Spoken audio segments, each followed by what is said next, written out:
Alors, pour cet exercice 3, on place un noyau d'uranium, donc juste le noyau d'uranium, et donc je vais appeler Q. Donc comme c'est le noyau, il est positif. Ok. Et on vous dit que Q est égal en valeur absolue à 92 fois la valeur d'un électron. Et donc un électron, ça fait 92 fois 1,6 fois 10 exposant moins 19. Donc on vous dit 92 fois la charge électrique. Donc 92 fois 1,6 fois 10 exposant moins 19. Voilà. Ça c'est dans l'énoncé. Alors qu'est-ce qu'il faut savoir? Que le noyau de l'uranium, eh bien comme il est positif, par définition, le champ électrique qui va partir va être dirigé vers l'extérieur, comme ceci.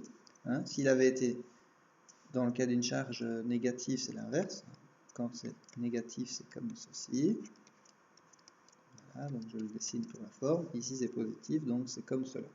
Et on va placer, on vous demande de déterminer et calculer la grandeur du champ électrique dû au noyau à une distance de 1 fois 10 moins 10 mètres de celui-ci.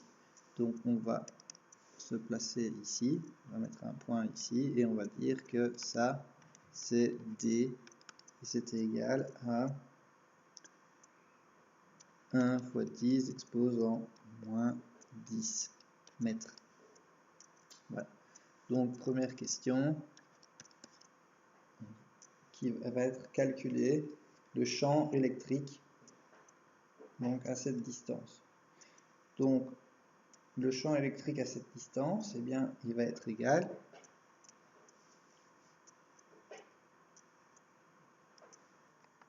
donc on vous dit en fait qu'il y a une distance D de 1 fois 10 exposant moins 10 mètres, il y a des électrons. Donc ça, c'est un électron. Et un électron, ben, c'est de charge négative. Et donc, comme on a une charge positive et que l'électron est négatif, ici, il y a une force d'attraction F qui est comme ceci et qui est dirigée vers l'intérieur. Alors, pour calculer la valeur de ce champ, eh bien, comment est-ce qu'on fait? On fait comme tout à l'heure, E est égal à F divisé par Q. Ok? Et F, donc Q, c'est la charge de l'électron. Ok? Et donc F, c'est la force électrique, c'est égal à K électrique fois la charge Q1, c'est Q de l'électron, fois la charge Q2, c'est grand Q, c'est la charge du noyau, divisé par D carré. Et donc, on voit que les charges ici se simplifient, et donc il nous reste comme expression que c'est égal à K électrique fois Q, donc la charge du noyau, divisé par D carré. Donc, si je remplace, ceci, ça fait 9 fois 10 exposant 9, la constante électrique.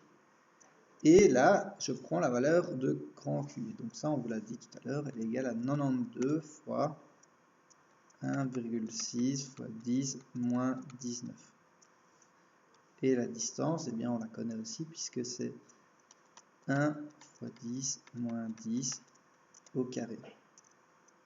Et donc ceci, ça fait 1,3 fois 10 newton,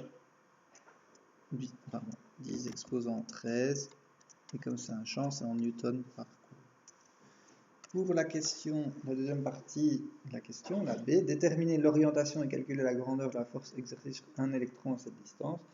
Eh bien, c'est ce que je vous disais avant, la force, ça va simplement être la charge fois le champ. Donc la charge de l'électron fois le champ électrique. Donc ça, c'est pas un fois, c'est la charge de l'électron fois le champ à cet endroit-là.